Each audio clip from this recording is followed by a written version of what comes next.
Hello guys, and welcome back to our series on Dwarf Fortress. We just began woodcutting, so let's see if our lumberjack gets the shit kicked out of him by a log. We're going to push space to resume. Looks like he cut that tree and he's still alive. And he's going to die. I hope not, though. Oh, he cut that tree and he's still alive. Good. Cutting trees and living is an essential part to Dwarf Fortress. So now most of these crafting shops should be done. So first of all, we're going to pause. We pause by pushing space. Now we're going to push Q, which will open up our interaction menu. So if you look over here, Q is listed as set building tasks / preferences. This is what you're going to use to interact with most of the buildings until you have a manager later on, which yet again, wiki it, because I'm too fucking lazy. So we have a masons done. So I'm just going to show you guys the masons, and every other crafting area has its own special things to build. But I'm just going to show you how to queue them up, and you guys can wiki those later, because yet again, I'm really lazy. If you guys have specific questions and you ask in the comments, I'll answer them in the comments. I'm more than willing to. Okay, A for add task. Now, the one thing you need a lot of in the beginning are beds and tables and chairs. What I suggest first is getting at least one table and one chair. So we're going to push T for table, A to add a new task, C for chair, or it calls it throne, but it is a chair. Chair, throne, same thing. They're just a normal chair. It's not like a special decorated throne. It's actually just it's a stool. So, and we're also going to make him build some doors, because doors are essential to happy dwarves. I always put a door in my bedrooms. So we're going to let him do that shit. Now we have our miners coming back. At this point I've pretty much shown you guys most of it, but I'm going to keep going for a little bit, because this video is only a few seconds long now, and I want it to be a little longer, because fucking YouTube.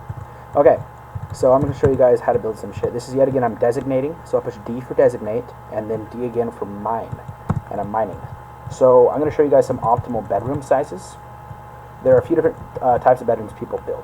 The kind I used to build all the time, you put a little entrance here, because yet again, a door cannot be built in open air. It has to have a wall on either side to support it. So this is the basic room I used to use. It's a little big, and obviously dwarves don't really need a room that big to be happy, but it helps them quite a bit. The other type of room, little entrance yet again, and much smaller. That's another type of room. We call it the kidney room. What's good about that is we can fit a lot more kidney rooms than we can these huge ass fucking rooms. So I'm going to push X for remove designation. It can also remove digging designations. Now they won't dig there. So another room that some people do, and obviously is the most efficient, but it looks fucking terrible, is this type of room. So basically here's how this room layout goes. You have a door here. You can see where the yellow cursor is. Please follow that. So you have a door on this slot.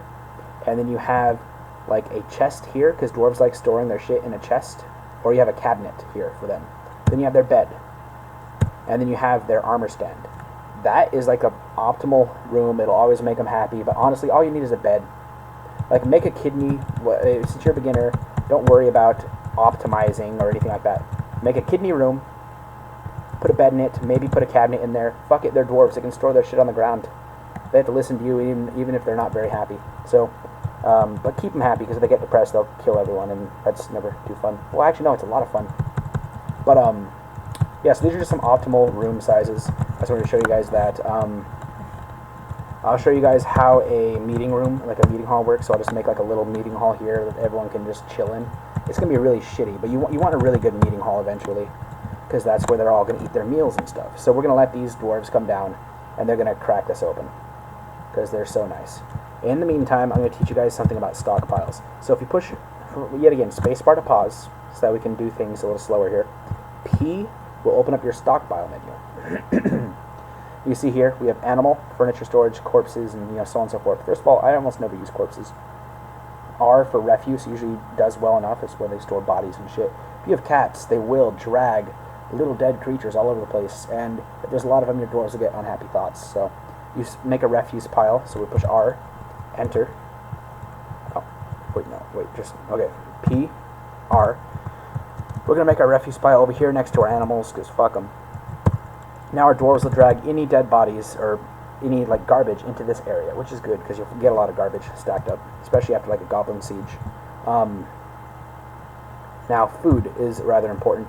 There are two ways you can go about this. Since you're going to be building a farm eventually, I'd say, now I'm just making this here just as an example. This isn't my permanent stockpile, and neither should it be yours. You should put your stockpile underground in a nice, good-sized room.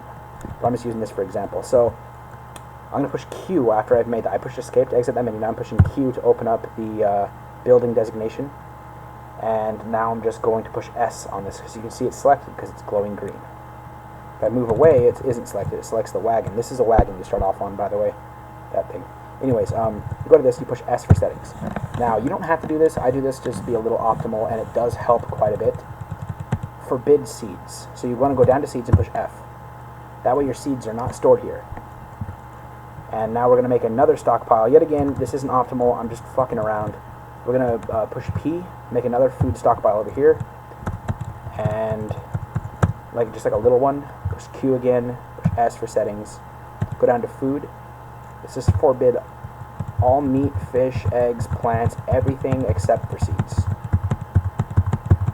Push U to forbid prepared food, which is listed there. Under additional options, leave that alone. So basically they'll only put seeds here.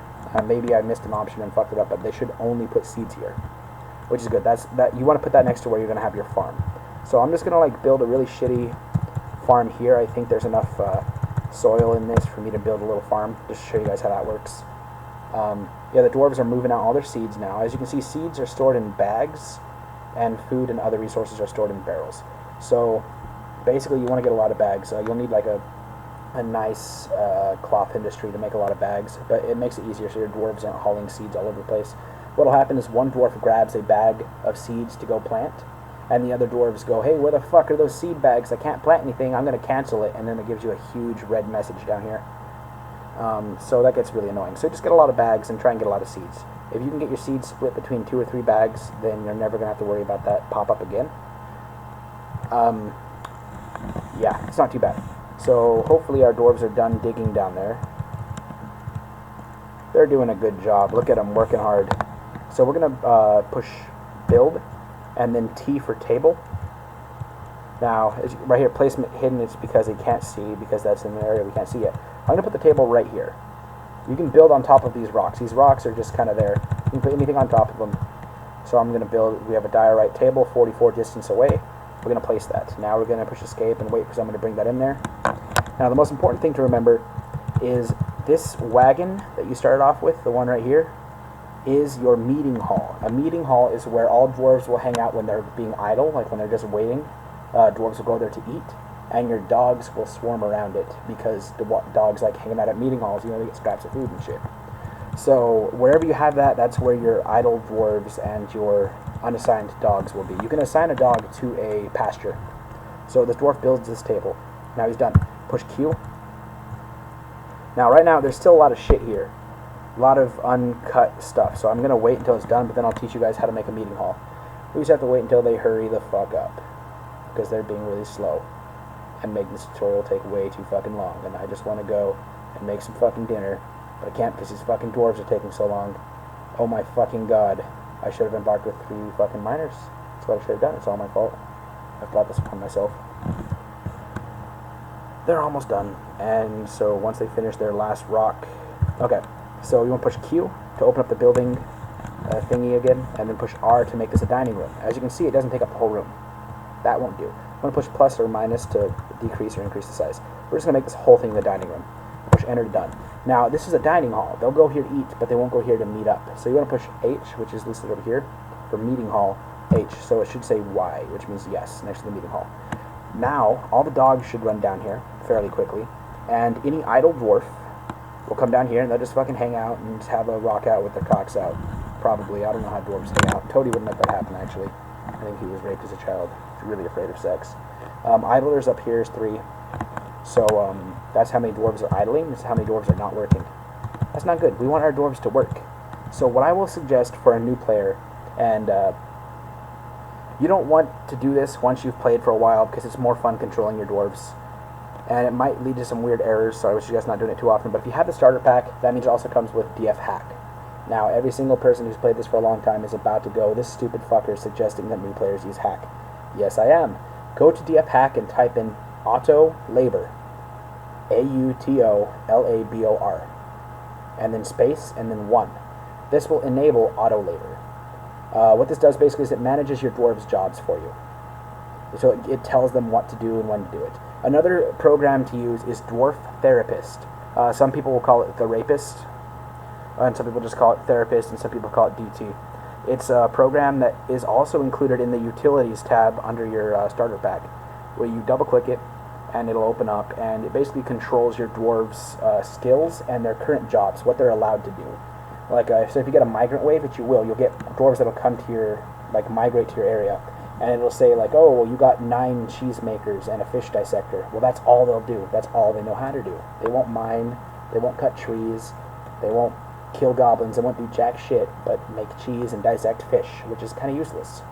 So you can go into Dwarf, the Rapist, Therapist, whatever you want to call it, and assign them different jobs so they'll actually be useful to your society. I probably should have had them doing shit while I was talking. Okay. So as you can see now, the dwarves are swarming to that area. Another thing you want to build up soon are dwarf bedrooms, so I'm going to kind of walk you through that shit real quick. Carpenter Workshop, A, and then B. A, and then B. Now, you have 7 starting dwarfs, so you want 7 beds. 1, 2, 3, 4, 5, 6, 7. Okay. And we also want 7 doors. I don't know how many doors this guy's making. Okay, we'll just leave that alone. And I'll show you what to do with that in a bit. We're going to let these guys finish building so we can start up a farm. Now, dwarves do not like sleeping on the ground. They tend to not mind it if they have, like, really good alcohol and food. But, I mean, like, you don't got to worry about that. So in the next section, we'll teach farming, and we'll teach bedrooms.